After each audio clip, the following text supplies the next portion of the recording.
We're doing the whole the Zoomer thing with holding the mic and stuff. So, hey, what's up, YouTube? It's your girl Miranda here, and I got a special video coming at you today. As you can probably tell from the title and thumbnail, this isn't my usual video game shenaniganry. Instead, we're going to be talking about serious topics, TM. We're going to get into some heavier stuff later in the video, particularly racism, Islamophobia, and war. If that is not your jam, there will be content warnings for the appropriate sections. For starters, I want to make this absolutely clear. This is not a takedown of the recent Dune films, nor is it my intention to hold Denis Villeneuve responsible for decades of systemic issues. I actually quite like the first movie, and at time of filming, the second one has not yet come out. J'adore tes films, Denis. Gros bisous. This video was about the racism pervasive to Hollywood and society at large, my personal connection to Dune along with its historical context and influences, and the real-life consequences of how Arabs are portrayed in media. We're also going to be doing Baby's First History Tube. I fully admit that this is not my field of expertise, and I'm bound to make some mistakes along the way. Feel free to respectfully let me know in the comments if I've messed up anywhere. All that out of the way, let's dive in, shall we?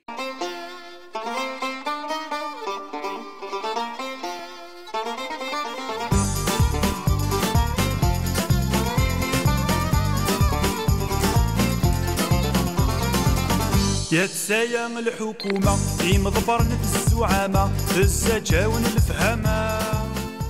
So I don't really do media analysis on this channel, and you could be forgiven for thinking a video like this is really off-brand for me. And that's partially true, at least for YouTube. To be honest, the space for media analysis here is already quite saturated, and I feel like I don't have that much to add. However, film is a passion of mine, and I spend a lot of time thinking about the media I consume and how it's made. I don't have any formal training, but this is something I've spent a fair amount of my free time learning about. I've always said that if I was Bezos rich, I'd go back to school and do a degree in film. And if you dig around on the internet, you might be able to find an old film blog I used to write back when I was unemployed. This is all to say that even though I don't make media analysis videos, I do know a thing or two about the subject. More than a layperson, less than an expert. So why now? Why am I suddenly so interested in making this type of video? I could tell you that it's because Dune is my favorite novel, which it is. But that's a hardly compelling enough reason. Big deal. Lots of people like Dune. One thing I don't really talk about on my channel is my ethnic identity. I talk a lot about my trans identity, but not so much about my cultural and religious background. It's something that, well, let's just say I have a complicated history with. So why am I bringing this up? Well, among many other influences, the Fremen in Dune are partially based on the Algerian Maquis. Not that Maquis, get out of here, Chakotay. During their War of Independence fighting against the French colonizers. Indigenous peoples of the area are known as the Amazigh, which literally means free man. We'll be getting more into that later in the video. I'm the daughter of first-generation Algerian immigrants. My parents grew up during the war. I have a direct connection to the people some of the main characters in Dune were based on. Something I've heard repeated from a few other video essayists that I've had the pleasure of knowing is that you have to know when it's your turn to talk. It's usually said in the context of stepping back and letting people tell their own stories. Well, now it's my turn to talk. This is my story to tell. Growing up, I watched a lot of movies. Like, a lot. I still remember the day my dad brought home our first VCR, and over the years, our family VHS collection would balloon to ridiculous proportions. This was probably because of my dad's weird refusal to rent movies. Oh, I can rent a movie for $5, or I can buy it for $20. And we'd also record movies and TV shows off of cable. For you Zoomers out there, this is way before the internet, and there was no such thing as YouTube or Netflix. You had to go to a video store and purchase or rent a physical tape. Anyways, as anyone from a marginalized group will tell you, there wasn't a lot of great representation in those days. One of the reasons it took me so long to crack my trans egg was the total lack of trans representation.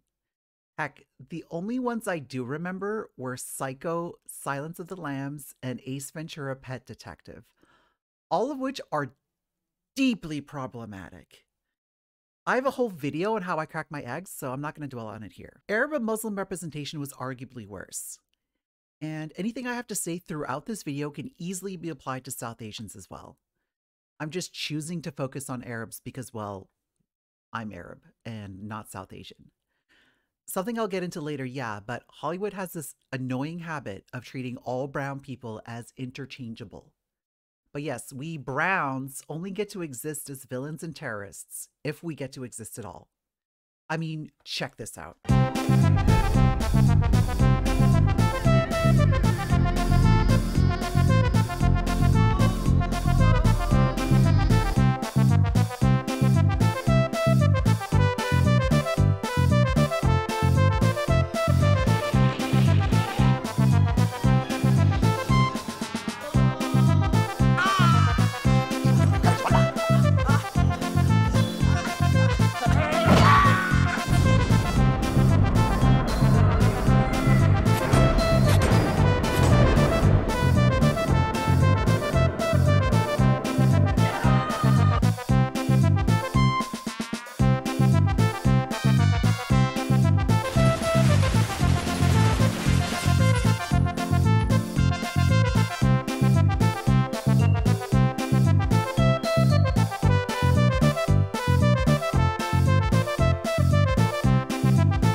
Speaking of Aladdin, I'm go on a little side rant. I hate this movie. It's incredibly racist and orientalist. It's so racist, in fact, that if you go watch it on Disney Plus right now, there's a disclaimer admitting that the movie is, in fact, extremely racist. Not only that, it's shamelessly plagiarized. And I'm not talking about The Thief and the Cobbler either. I'm not going to research that one as we're already on a tangent, but you're all big boils and ghouls that can Google things for yourselves. No, I'm talking about the 1940 classic The Thief of Baghdad, which is itself a remake of the 1924 silent film of the same name. This is one of the few movies I grew up with that actually had a actual brown person in one of the leading roles. Not the lead, of course. This was the 40s after all. Indian actor Sabu plays Abu, the titular thief of Baghdad, and he absolutely steals the show. He's the best thing about the movie, which is saying a lot, considering it had a very menacing Conrad Veidt as Jafar and several extremely creative set pieces. The Thief of Baghdad holds up remarkably well, considering it's nearly 85 years old. Disney took this movie, filed off the serial numbers, sucked all the creativity and wonder out of it, and then proceeded to whitewash the shit out of it. Also, they made Abu the best character and the only main character played by a non-white person, a monkey. A fucking monkey. The only good thing Disney did was bring in Robin Williams, and even then they tried as hard as they could to fuck that up. See Lindsay Ellis's wonderful video on that subject. And I guess the songs were pretty good. I guess. Anyways, if you want me to do a deep dive on just how much Disney's Aladdin steals from The Thief of Baghdad, and it's a lot, let me know in the comments. Where was I? Oh yeah, Hollywood racism. So far, I've painted a very bleak picture of Arabs as comically disgusting caricatures. There are occasionally sympathetic portrayals, however. Not by actual Arabs, of course. We often get played by other minorities, usually by Black or Hispanic actors. Or if I'm being less charitable, white people in brownface. This isn't to say that I want to take roles away from Black or Hispanic actors. Far from it. Yes, please, more leading roles for Black and Hispanic actors. What I'm saying is that we almost never get to be in our own stories. Let's look at a few examples, shall we?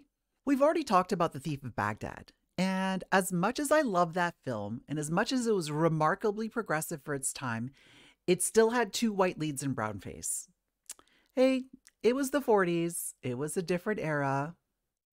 Now, because I'm me, I have to shove Star Trek into every conversation. Flash forward to 1967, Kirk and Spock and company are beaming into American TV sets every week. Now, if you ask any random person on the street who the most famous villain in all of Star Trek is, and they'll almost certainly say Khan. Now, the character's full name is Khan Noonien Singh. Singh is most commonly a Sikh name, and in the episode Space Seed, where Khan makes his first appearance, he's explicitly stated to be from northern India. From the northern India area, I'd guess. Probably a Sikh. They're the most fantastic warriors.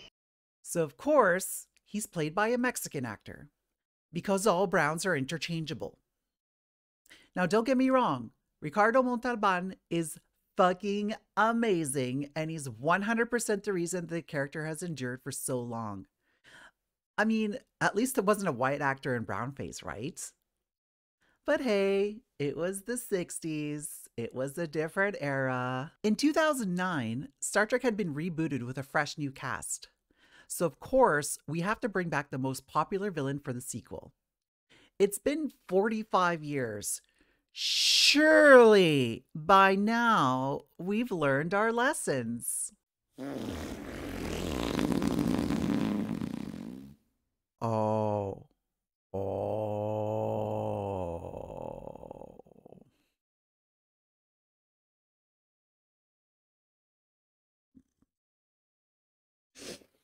Ugh.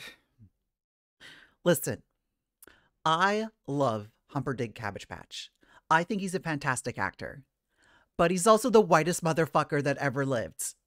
He's whiter than Joe Biden at a Cracker Barrel enjoying his senior discount. He's whiter than boiled potatoes with no seasoning. He's whiter than, well, you get the picture. They even tried to do a rug pull on us in the lead up to this film's release, saying, oh, don't worry, he's not Khan, he's this totally different character. My name is Khan. Now, of course, Khan is Indian and not Arab. Like I said earlier, South Asians have more or less gotten the same treatment in Hollywood. For more personal connection, our next example is the 1991 cultural juggernaut Robin Hood, Prince of Thieves. Somehow it always comes back to thievery. You Zoomers watching this might not even know that this movie exists, except maybe for this amazing bit. Because it's dull, you twit, it'll hurt more. I assure you, this was the biggest movie of the summer of 1991. It was impossible to escape the Bryan Adams song from its soundtrack, doubly so in Canada, where he's worshipped as the god of soft rock or whatever. I think this may have also been the first movie I saw in theaters. It's not a great film. I mean, Alan Rickman is great in it, as always.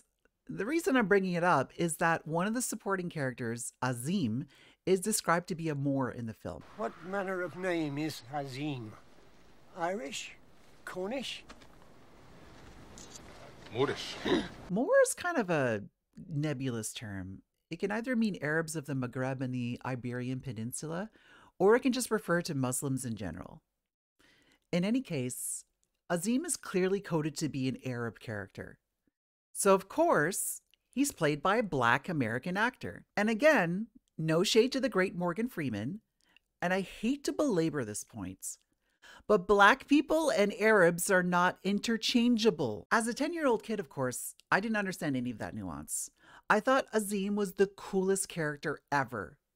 He's a badass sword fighter with a giant scimitar. He's super smart and he knows how to make gunpowder. He's a loyal friend. He has an amazing speech that rallies the people to fight for Robin Hood. And he even kills the evil witch at the end. He's also explicitly Muslim.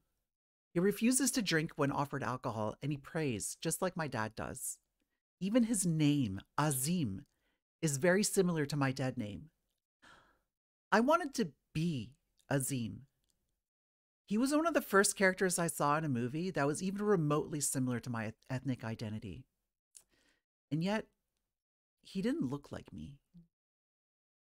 Some part of my 10-year-old brain internalized the idea that we can't be in movies playing ourselves, that we don't get to be in our own stories.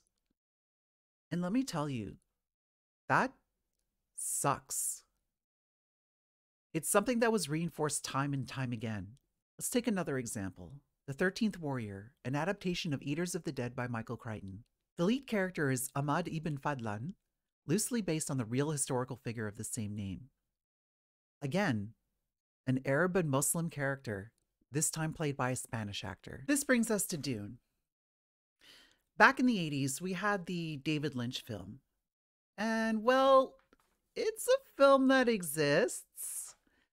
And once again, we have characters that are Arab and Muslim coded, played by white people. But hey, at least we got pre-Star Trek Patrick Stewart and sexy, sexy Sting.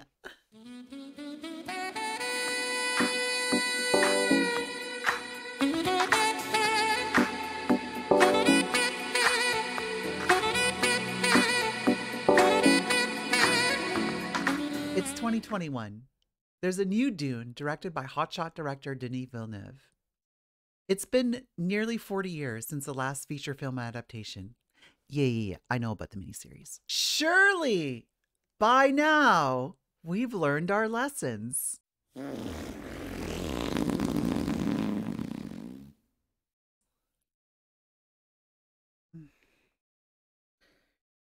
I'm so tired. I'm so tired, y'all. Once again, we have a classic case of Hollywood treating all Black and brown people as interchangeable. We at least got one Middle Eastern North African person in the second movie, Sohaila Yacoub, playing the smallest possible role. I had to look up her character to see if she was made up for the movie. She actually is in the book for like a sentence. Great. Super. Pat on the back, everyone. We did it. To be fair, at the time of writing this script, the second movie has not yet come out, so it's entirely possible that the role is more substantial than it was in the book. I'm not holding my breath, though. It's 2024, and we still can't be in our own stories. I'm so tired. In a 2021 essay titled Erasing Arabs from Dune, author Khaldoun Khalil said, "In Dune, despite so much of the setting being steeped in our culture, Arabs can't be heroes, so we must be erased. Arab has become such an easy shorthand for villains in films that even a visionary director could not imagine us as anything more." You said it, brother. I never pursued a career in acting or in the arts, despite my current love of making videos here on YouTube and my passion for storytelling in general. There's a lot of reasons for that. As a kid, I had major performance anxiety, so the idea of acting in front of an audience was absolutely terrifying. This is something I discuss in more detail in my video about The Prince. And honestly, in high school, I was far more interested in magic cards, video games, and getting drunk with my friends than I was hanging out with the drama kids. I was also pushed into scientific endeavors. Gifted child syndrome strikes again. Yeah, I'm sure my parents would have been real thrilled with me dropping out of computer science to become a starving actor. Well, joke's on them. I dropped out of computer science anyway. Acting and comedy were always things I wanted to do, but never seriously considered. It would have been a huge gamble, and one I was not prepared to make. I had real life concerns, like moving out of my toxic family environments. Then I stumbled my way into a relatively high-paying job, and then a brief career as a pro Magic the Gathering player, and then. That artistic stuff was always going to be the pipiest of pipe dreams. And lurking in the back of my mind was this sad fact of life. Even if I pull out all the stops, grind like I've never ground before, put myself through acting school, moved to Los Angeles, lived in a studio apartment with 3 roommates, worked at a Starbucks while going on every audition I could. Even if I did all of that, gave it my all, the best I could reasonably hope for would be roles like Terrorist Number 3. I can't say it any better than Sir Ridley Scott in a 2014 interview with Variety. "I can't mount a film of this budget where I have to rely on tax rebates in Spain and say that my lead actor is Mohammed so-and-so from such and such. I'm just not going to get it financed." That's just... wow. But is he wrong? I don't think so. The deck was stacked from the beginning, so I made the only winning move. Not playing. Can you really blame me?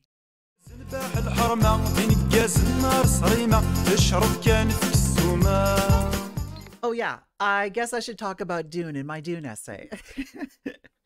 Dune by Frank Herbert was first published as a novel in 1965, though it was serialized from 1963 to 1965 in the science fiction magazine Analog. This was fairly common in those days, with many science fiction and fantasy classics from that era being first published in these pulp fiction magazines. Dune is an incredibly dense tome that covers a variety of themes from ecology to religion, psychology, and human societies. You may have heard the story of Herbert in Oregon in 1957 for a newspaper story and seeing the sand dunes swallowing up entire cities. He imagined what an entire desert planet would look like. That's only half of the Genesis story, however.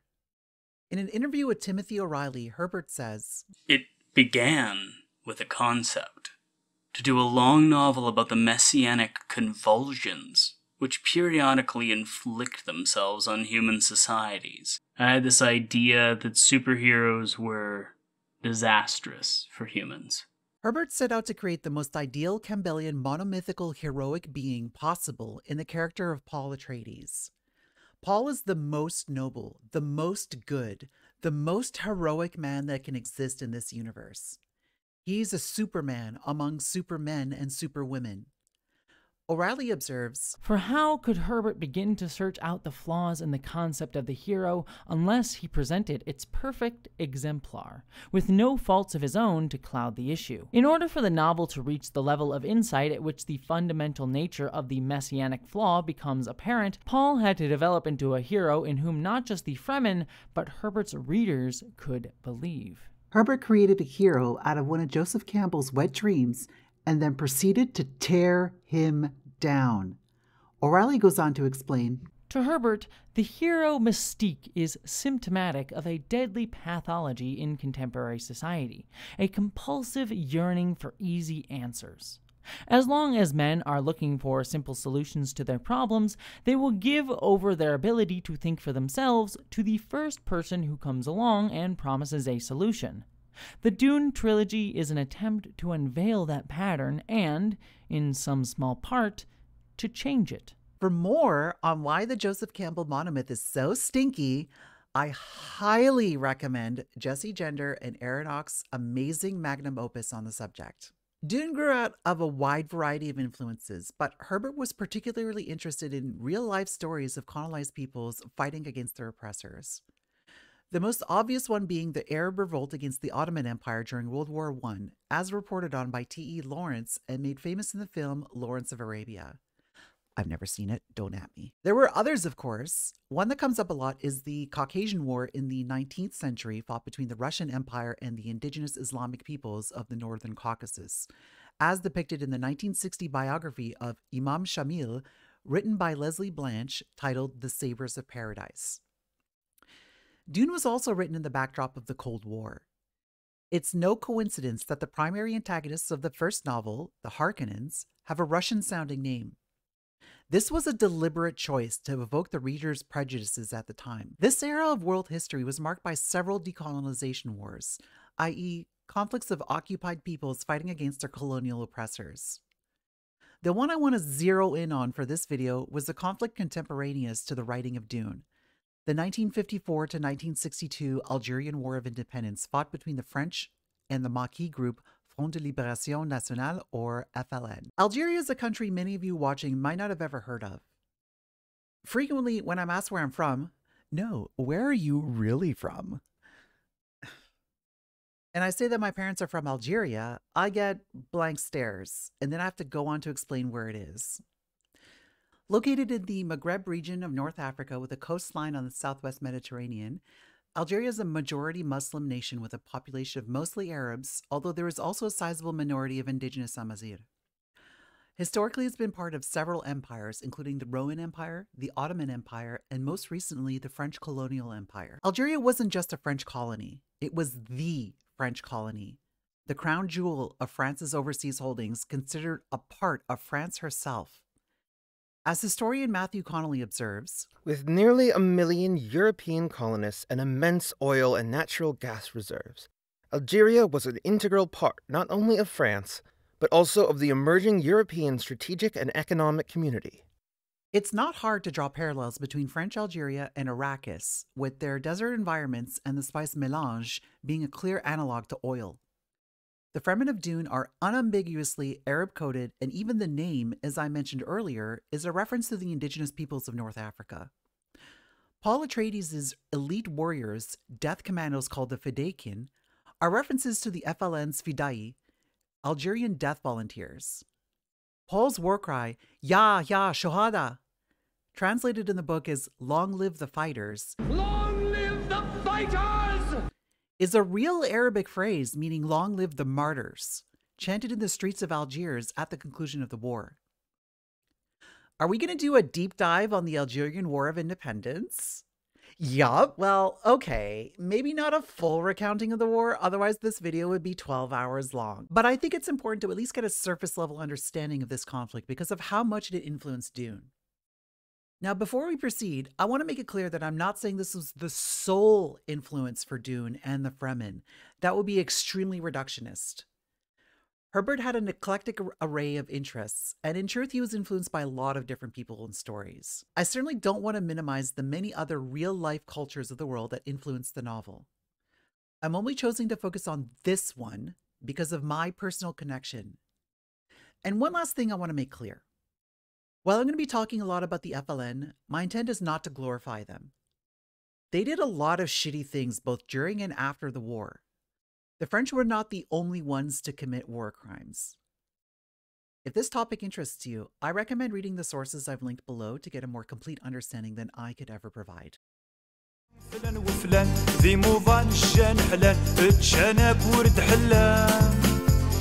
Like many other decolonization wars, the Algerian War of Independence grew out of post-World War II nationalist and anti-colonialist sentiments. France had occupied the country since 1830, and its methods for assuming and maintaining control were absolutely brutal. Massacres were frequent. By 1954, France had just lost French Indochina and wasn't too keen on losing another of its colonies.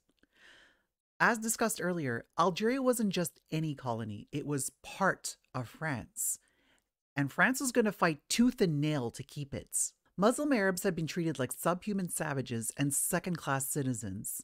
This was explicitly done under the auspices of white supremacy, and the French saw the non-white peoples of the world in much the same way as other white Western imperial nations. So-called white replacement theory was present in this era, as colonial oppressors of the world over feared they would be outnumbered and outbred.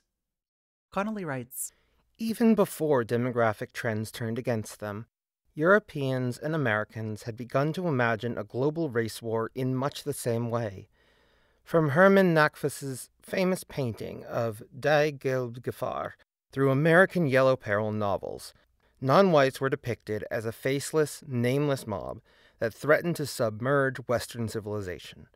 A rising tide of color, as Lothrop Stoddard titled in his 1921 screed. By the way, you can read The Rising Tide of Color for free on Project Gutenberg, and wow, holy shit.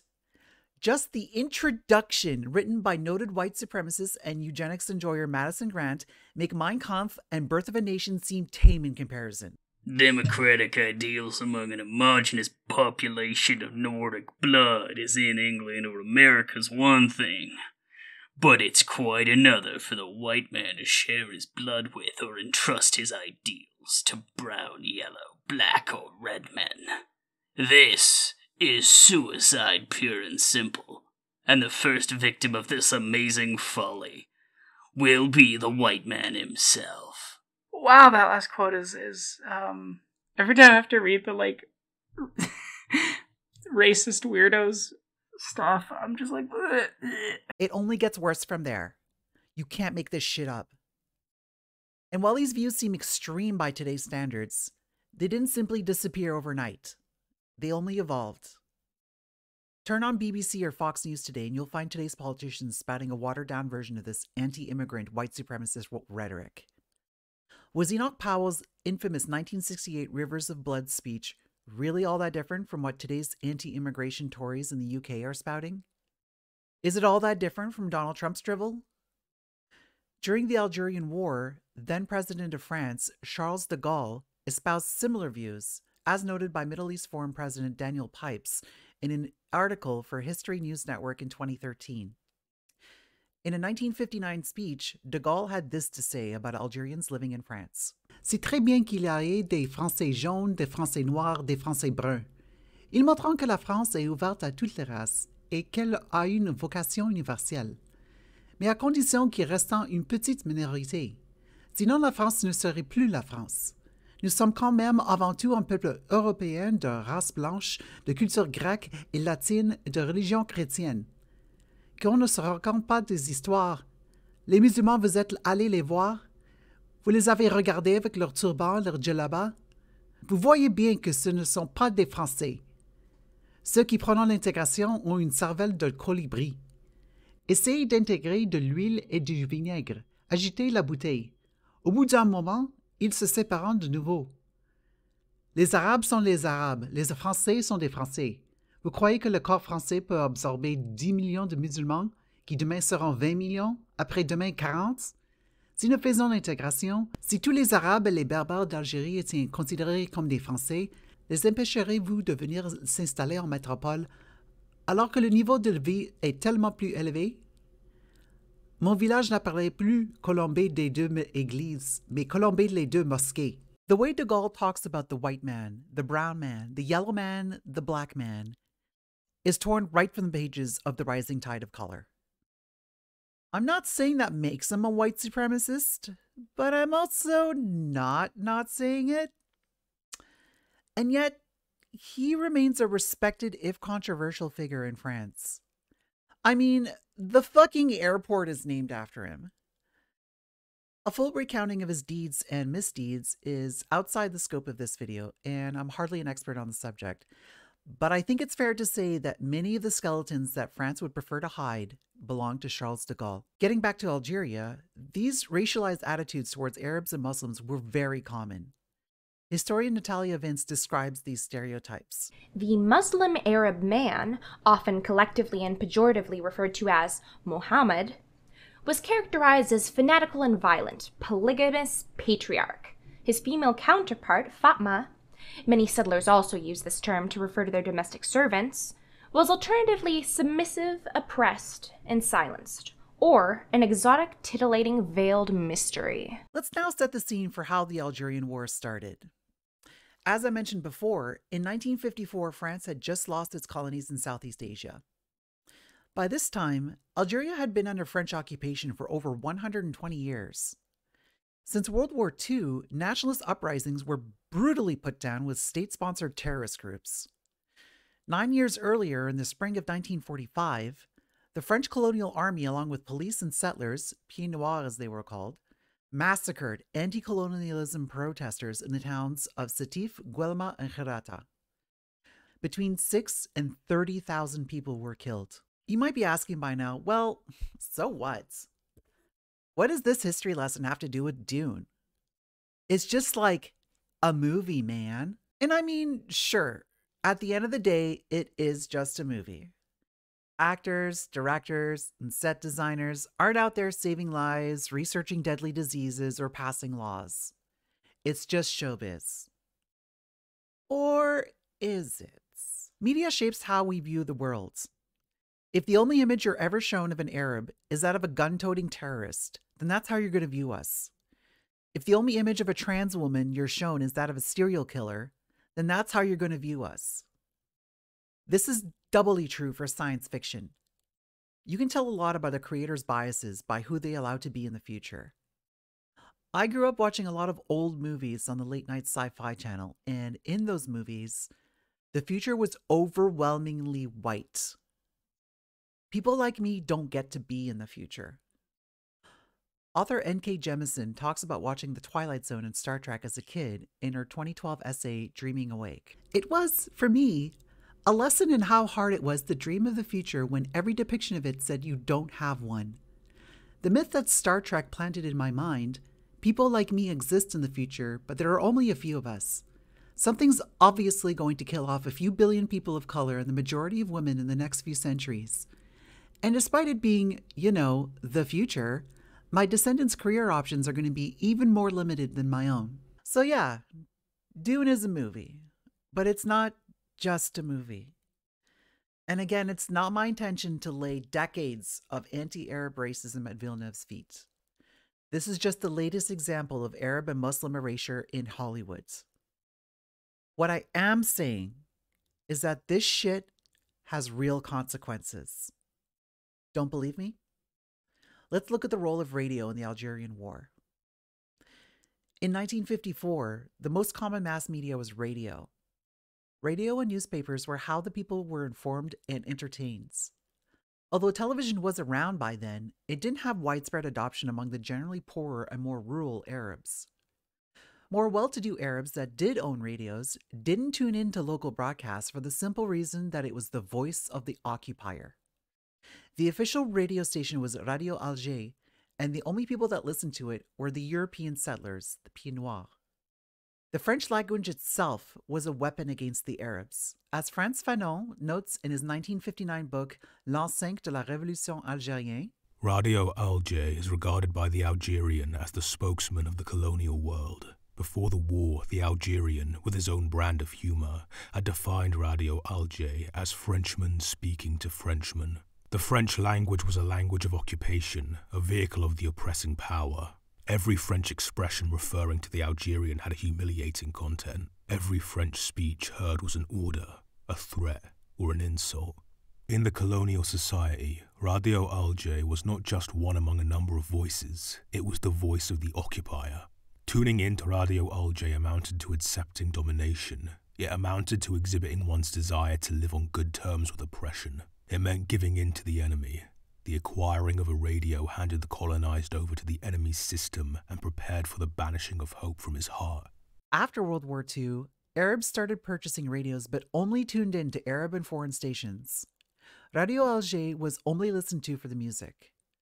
Algerians were not interested in French language broadcasts. When war broke out in 1954, foreign radio became the only way to find out what was going on from a source that wasn't controlled by the French state. That was until 1956, when the Voice of Free Algeria began broadcasting. The name evokes a couple of things.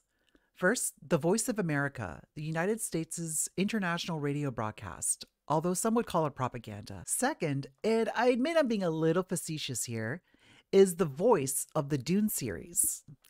It's a tool used by the female Bene Gesserit order to control and manipulate others.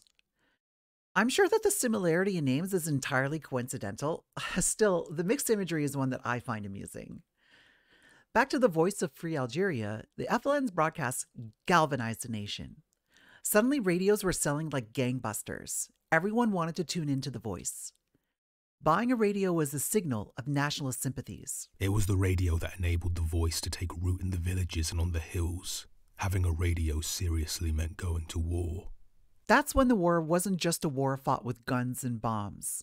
It was also fought with words.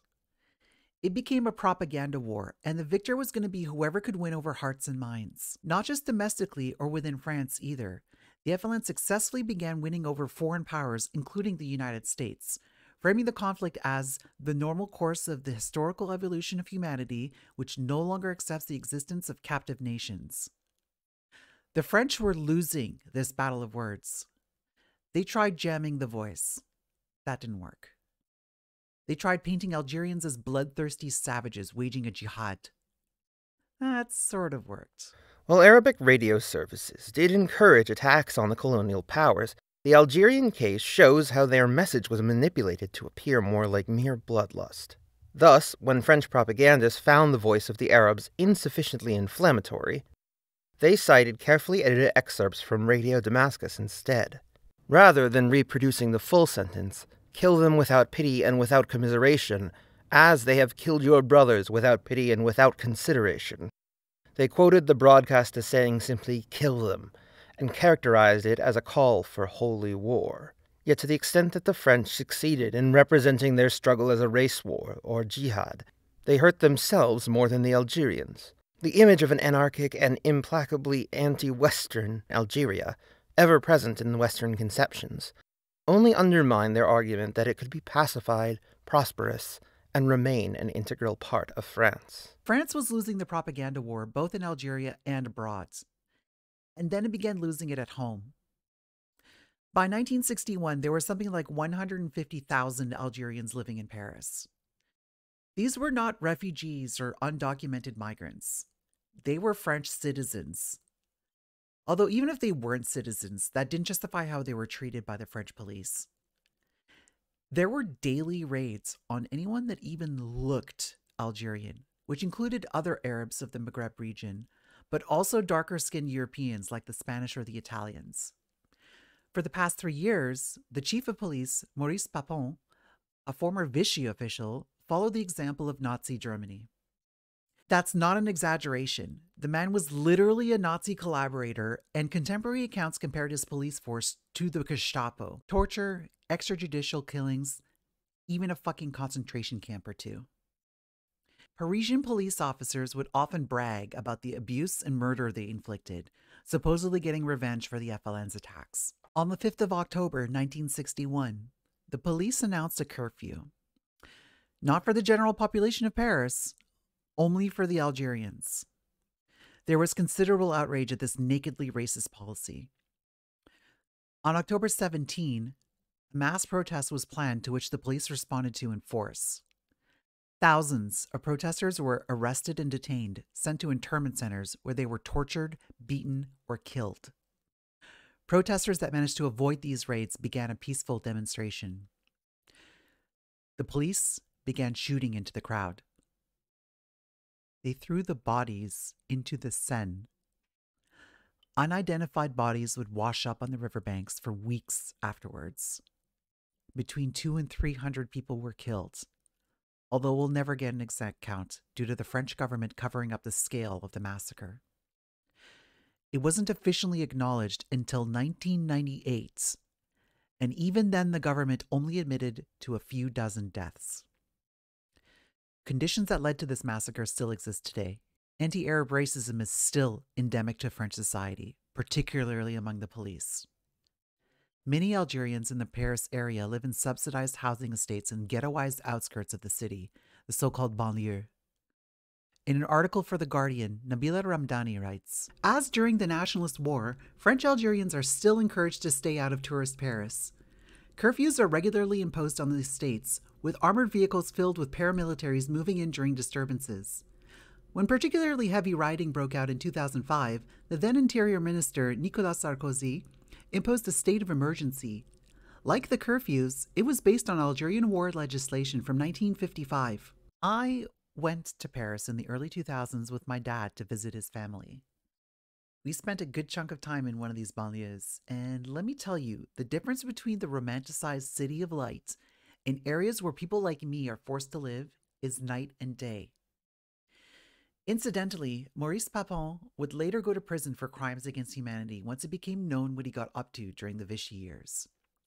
He was responsible for deporting nearly 1,700 Jews to Nazi concentration camps. He started serving his sentence in 1999 after a failed escape attempt, only to be released 3 years later due to his poor health, then died in 2007. Seriously, fuck that guy. الثيان فلان وفلان ذي موضان الجان حلال الجناب ورد حلال. One aspect of Dune I've always appreciated is how much of the story, at least in the first novel, is driven by women. The power behind the throne is the all-female Bene Gesserit order. Whenever I explain Dune to someone that isn't familiar with it, I describe them as Jedi, but all women and way more awesome. I've also long argued that Dune is as much Jessica's story as it is Paul's. We see things from Paul's perspective, but he's kind of a creepy, unrelatable weirdo. Paul only exists because Jessica defied an order from her Bene Gesserit superiors to produce a daughter. She has had to endure the most tragedy. Her lover murdered, her son becoming the godlike messiah of a religious cult, her daughter an abomination. Jessica has the final word in the novel. Think on it, Johnny. That princess will have the name, yet she'll live as less than a concubine. Never to know a moment of tenderness from the man to whom she's bound. While we, Johnny, we who carry the name of concubine, history will call us wives. Women also had key roles in the Algerian War, as infiltrators, as smugglers, as propagandists. Women such as Zohra Drif, who was one of the most famous figures of the war. She was able to pass as a European to gain the trust and access to carry out revolutionary activities, including the 1956 Milk Bar Cafe bombing. Her disguise was so successful because the French saw someone that dressed and acted like them, so she must have been one of them. As Natalia Vince observes, for the colonial authorities and the army, their actual or symbolic whiteness should have been clear indicators of their ideological affinities. Later, while in prison, Dreyf did not waste the opportunity to land a propaganda victory by writing pamphlets. Des femmes algériennes ont vu leurs frères, leurs maris ou leurs fils torturés, massacrés sur leurs yeux. Des jeunes filles ont été violées dans la maison de la Casbah et à travers toute l'Algérie, devant leurs frères, leurs pères, impuissants sous la menace des mitraillettes. The French tried to score a propaganda victory of their own by publishing pictures of female nurses armed with guns, which backfired horribly, no pun intended. These photos empowered women and shamed the men into action. According to Fadela, this French attempt at negative publicity had an unplanned effect on the male French Muslim population. There were many people who took to the maquis when they saw these photos. They said, "How can women fight while we, like women, stay at home?" Peace and self-determination for Algeria wasn't achieved until 1962 with the Evian Accords. This was after 2 referendums and a ceasefire. In response, a French far-right terrorist group called the Organisation Armée Secrète, or the Secret Armed Organization, or the OAS, did everything they could to sabotage the peace process. They carried out savage attacks against both the Algerians and the French, all for their stated goal to keep Algeria French. I'm not going to enumerate their atrocities here, as this section is overlong and way too depressing already. Let's just say it's pretty fucking bad. Incidentally, this group still has sympathizers among far-right French nationalist groups today. On July 3rd, 1962, after over 7 years of brutal war and the deaths of up to 1.5 million people, Algeria was declared an independent country.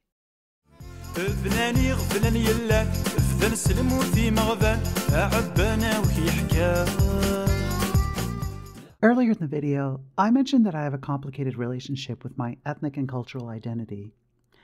I've never strongly identified as Arab or Algerian. As a child, these were things that marked me as an other.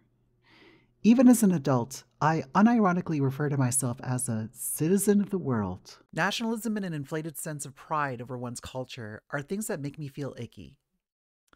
I don't subscribe to the notion that any one culture is superior to another. All peoples of the world have something to offer. However, in my efforts to be this evolved cosmopolitan human, I may have overcorrected and divorced myself from my own roots. A big part of that is that engaging with my own culture was often a negative experience growing up. I grew up in a violent and abusive household, a continuance of the cycle of violence and abuse that my parents grew up in. In the remote city of Edmonton, Alberta, I was as far removed as possible from the country and culture of my parents. The other big part of it is that I'm an atheist, a major source of disappointment for my parents. Some would call me an apostate or an ex-Muslim. However, I don't think that's quite accurate. Apostasy requires an initial belief. The only belief I ever had in Islam was the belief of a child, akin to the belief in Santa Claus or the Easter Bunny. Once I was old enough to stop believing in those things, that's when I stopped believing in God. Finally, the last wrinkles of my disconnection from my culture that have arisen later in life have been coming out as trans and lesbian. I don't think I need to explain that apostasy, homosexuality, or being trans tend to be frowned upon in Muslim countries. There are parts of the world where I would be tortured or killed just for being who I am. Even in less draconian countries, I would still be shunned. No matter where I go, for one reason or another, I am ever the stranger, the other. Now you might say, Miranda, that's just Islam. You can still be a part of Arabic culture. To which I would reply that in Arabic culture, Islam is so deeply intertwined that culture and religion become inseparable. Which isn't to say that they are one and the same, far from it. There are plenty of non-Arab Muslims, and there are many Arabs that follow other religions or no religion. But from my personal context, it's difficult, if not impossible, to engage with my culture without also engaging with Islam. I couldn't reconcile having any kinship with a culture that has so wholly rejected me. So instead, I projected my trauma onto my Arabic and Algerian heritage, generally refusing to acknowledge it, keeping up this persona of the cosmopolitan citizen of the world. However, the world never let me forget what I was. To any white person, I was an Arab. My internal struggles were invisible to them. And as we've covered earlier, Western media has conditioned us to think of Arabs as the bad guys. Despite having fair skin and being able to pass as white or white adjacent, the jig was up very quickly. Every time a substitute teacher butchered my name when doing a roll call and I had to meekly answer, here. Every time I got pulled over by police and showed my ID. Every time I answered the phone at work and got shouted at to put an American on the line. For a good chunk of my life, being Arab brought me nothing but misery. I wanted to erase my own Arabness. This was until I picked up a copy of Dune. I saw characters that had names like mine, that spoke a language like mine, that had a culture like mine, who were the heroes. And not in the inauthentic ways I talked about before. In my mind's eye, the brave Fremen of the book didn't look like Morgan Freeman or Antonio Banderas or John Rhys Davies. They looked like my cousins, my aunts and uncles, my grandparents, and their countrymen. I'd never read anything like it. For maybe the first time in my life, I had a positive way of engaging with my heritage. In an essay for Tor.com, Harris Durrani argues that Muslims, or those intimately familiar with Muslim traditions, have a vastly different experience of Dune than others. It's why it's my favorite book, and why it's so deeply personal. The irony that the novel is written by a white American is not lost on me. In fairness to Herbert, he did the work. He spent years researching religions and probably knew more about Islam than I ever did. Durrani says, Dune does not cheaply plagiarize from Muslim histories, ideas, and practices, but actively engages with them. The saga's Muslimness is embedded in its underlying structure and themes, and not relegated to the surface of the text. As much as the saga examines tensions between East and West, colonized and colonizers, and brown or black and whites, it also interrogates questions eternal to Islam. This is a really good essay, by the way. Y'all should go read it. The link is in the description.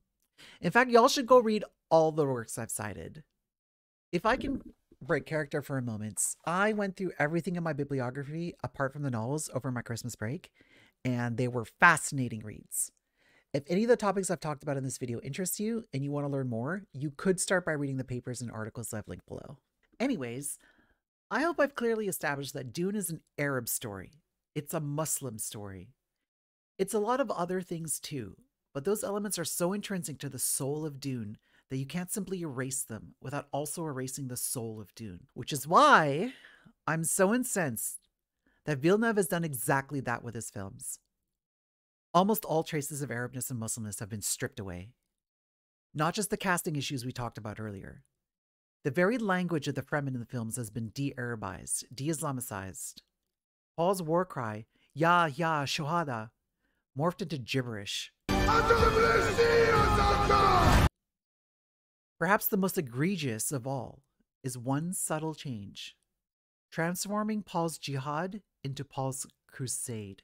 There's a crusade coming. This change of a single word completely inverts the meaning. Hey, it's Editing Miranda here. I just wanted to make a quick correction here. So the term crusade actually only appears in the trailer for Dune Part 1.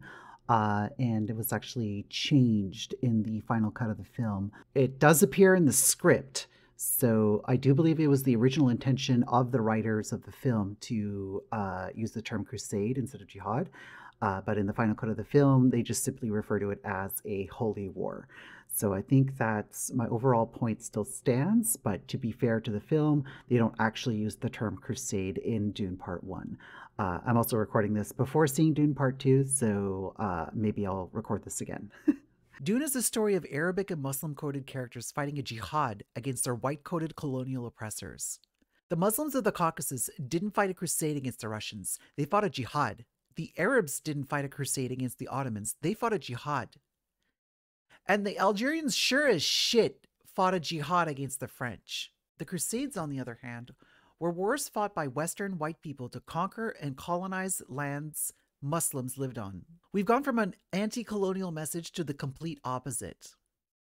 Khaldun Khalil says as much. Instead of a critique of the damage done to humanity and our environment by rapacious colonialists grasping for power and hegemony, the story is more easily turned on its head and co-opted by the very forces it was meant to shame and indict. Much of the message of Dune has become muddled in Villeneuve's films. They managed to tell a story about Arabs and Muslims without any Arabs or Muslims. They managed to take a story about the decolonization of Islamic peoples and called it a crusade, a term that evokes Western imperialism. And it remains to be seen if the films truly understood that one of the main themes of the book was the danger of hero worship. It's something we desperately need now. There's already a lot of complaining about superhero fatigue in cinema, and Dune is the anti-superhero story. But more importantly, there's a rise of populist and fascist leaders in the world today. Charismatic leaders promising to come along and offer simple solutions to our problems. Many people have already given over their ability to think for themselves. Now, more than ever, we need to be reminded of how disastrous this can be. I've shown earlier that the imperialism, racism, and white supremacy of yesterday has wormed its way into the society of today. Despite the millions of lives lost during the decolonization conflicts of the Cold War era, despite all the civil rights movements of the 20th and 21st centuries, today in 2024, colonial and imperialist wars are still being fought. Marginalized groups are still fighting for their rights. The specters of white supremacy and white nationalism are still very much with us. I'm not mad at Denis Villeneuve. It's not his responsibility to fix the world. He set out to make entertaining films, and at that he very much succeeded. They're easily my favorite adaptation of the novel, but I also see them as a tremendous missed opportunity to push back against these evils we have talked about. The Dune novel made me feel seen. The Dune films have made me feel unseen.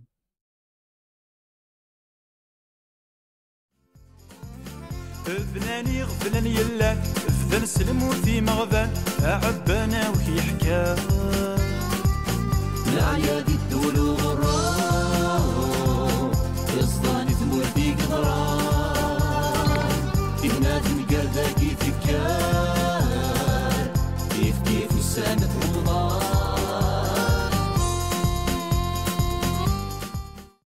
I've dealt with anti-Arab racism my whole life.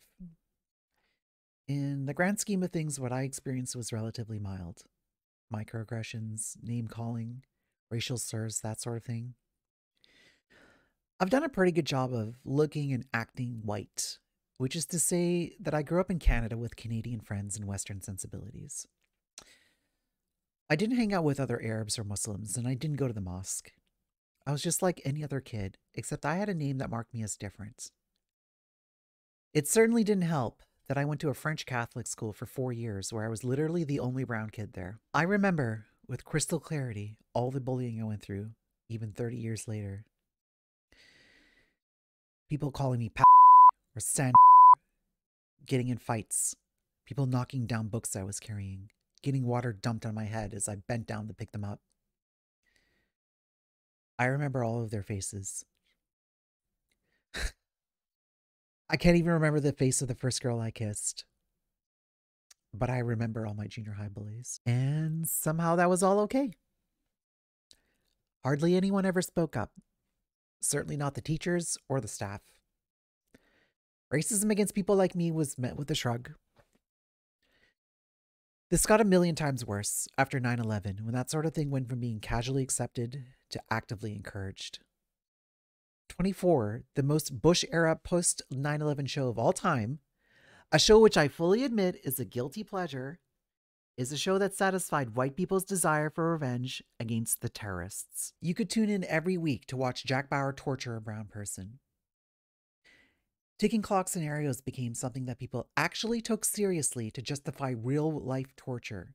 I'm sorry, enhanced interrogation. As if that was a thing that happened in real life and not on a fucking TV show. Hollywood cranked out media portraying brown people of all sorts as cartoon bad guys. Muslims, Hindus, Sikhs, whatever, they're all the same, right? And holy shit, the number of times I was jokingly called a terrorist to my face, or people associating me with bombs or whatever. I didn't push back on it because what am I going to do? Fight the whole world? Yell at people in my social group and risk becoming an outcast? I was an insecure young adult. So yeah, I laughed and rolled with it. Despite all of that, I was relatively lucky. I can handle people being cruel or ignorant. Believe you me, I'm a trans woman online. We have thick skin for that shit. Most of what I've had to deal with has been mean words. I've never felt like my life was in danger. On the evening of January 29th, 2017, motivated by Islamophobia, a white gunman entered a mosque in Quebec City and killed 6 Muslims, injuring 5 others. He was sentenced to life in prison, although was not charged with terrorism. On the evening of June 6th, 2021, motivated by Islamophobia, a white man rammed his pickup truck into a family of Muslim pedestrians, killing 4 and injuring a 5th. He was found guilty of 4 counts of first-degree murder and 1 count of attempted murder. Sentencing and terrorism charges are pending as of the writing of this script. Hey, it's Editing Miranda again. Just a quick update on this. Sentencing actually has come down, and this person was convicted of terrorism. So, win there, I guess. So yeah, you can read more about that if you Google it. I don't want to dwell on this for too long because it's pretty personal. So yeah. This happened in London, Ontario, a city where I lived for 18 years. The intersection where the family was murdered is only a 10-minute drive from my former neighborhood. I literally drove past that intersection every day on my way to Western University where I went to school. It's hard to describe how surreal it is to have a terrorist attack happen in the boring suburban university city where I used to live. Mere kilometers away from the house I lived in with my parents. My parents that used to go to the mosque down the street from where the attack happened. But for the fact that my parents had already left London by then, it could have been my family that got wiped out that day.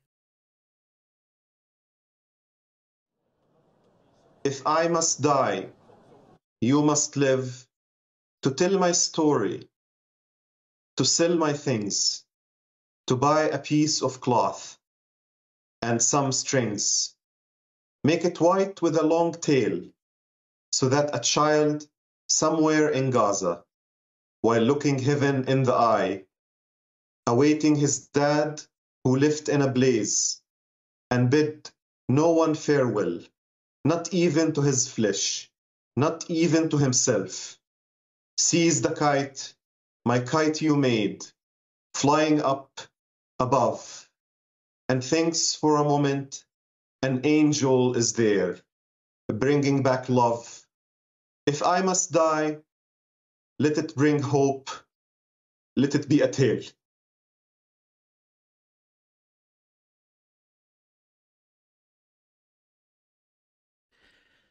I really didn't want to talk about this, but I suppose there's no avoiding it. I started developing the ideas for this video last summer, long before recent events in Gaza. Of course, anti-Arab racism didn't just spring up last year, and the Palestinian situation has been going on for decades. Believe me when I say, I did not set out to make a video talking about Palestine. Listen, I'm just a goofball YouTuber. I make silly videos where I play video games, belch constantly, and make fart jokes. At heart, I'm an entertainer. I love to make people laugh. I'm the last person you should be listening to when it comes to serious geopolitical stuff. And yet, I'm still a person. I have thoughts and feelings. This stuff has always deeply affected me, even when I don't publicly comment on it. And let me tell you, it has not been a fun time watching politicians trip over each other to justify a genocide of people that look like me over the last few months. And to be frank, the reason I don't publicly comment on these issues is for my own safety.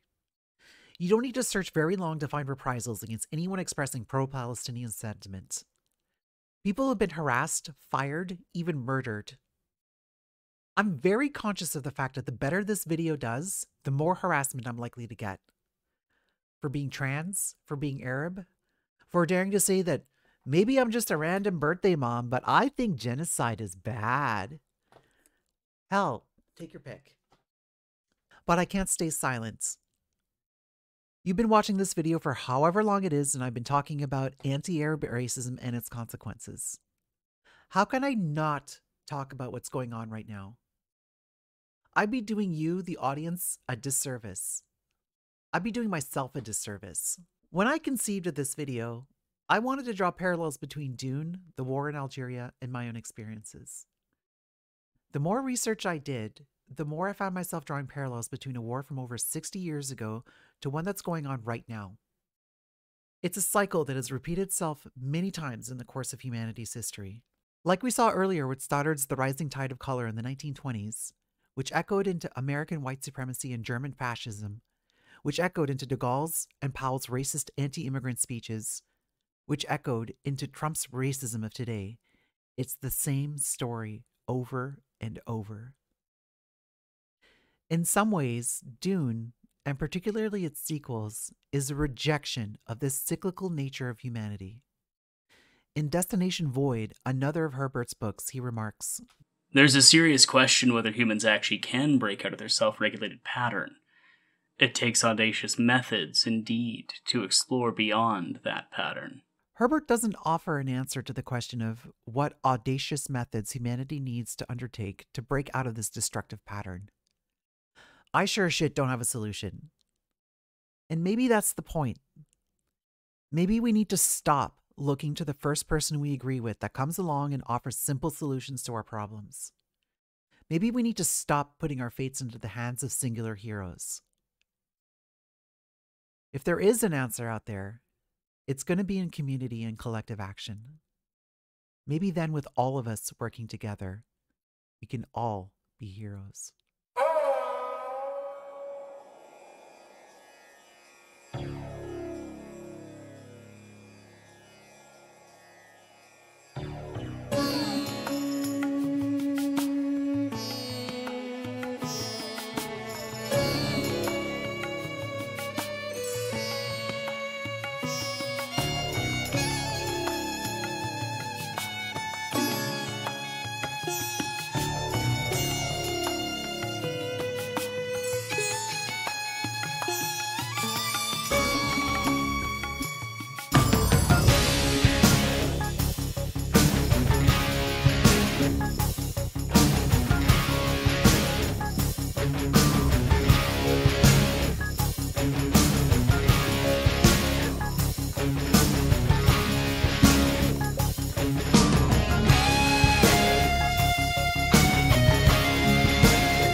Thanks so much for watching to the end of the video. I forgot to record this part when I had my makeup on, so you're getting Sunday night Miranda instead. Deal with it. First of all, I want to thank everyone that helped me with the making of this video, particularly all the wonderful people that lent their voices to the voiceovers. You can go find links to their channels or their socials in the down below section. So go subscribe to them, go follow them on social media. They're all wonderful people. Mostly I met most of them through the Essay Library Discord channel that I'm on, so or Discord server. I don't know. I'm a boomer. I don't know what things are called. But it's a great Discord community for aspiring video essayists, which I guess I am. So, but yeah, a lot of work went into this video. It's been on my brain for quite some time. And yeah, we kind of deal with some heavy topics. It's not really my usual headspace to be talking about this kind of stuff. Like, I mean, like I said in the video, I prefer to just play video games and make fart noises. So, but if you're new here and you like my vibe and you want to watch me play video games, I got lots of playlists all set up and organized for you. Or if you want to watch my other video essays, this isn't my first one, so I've done a few of them. If you want to watch those, there is a playlist for that as well. Yeah, if you like what you see, there's a subscribe button. Make sure you like, comment, and share this video if you saw some value in it. Yeah, so I really hope that this video is of some value to people. It really helped me kind of articulate some things that have been bothering me for quite some time. And I'm not gonna lie, the research part of this video was a lot of fun. I really learned a lot.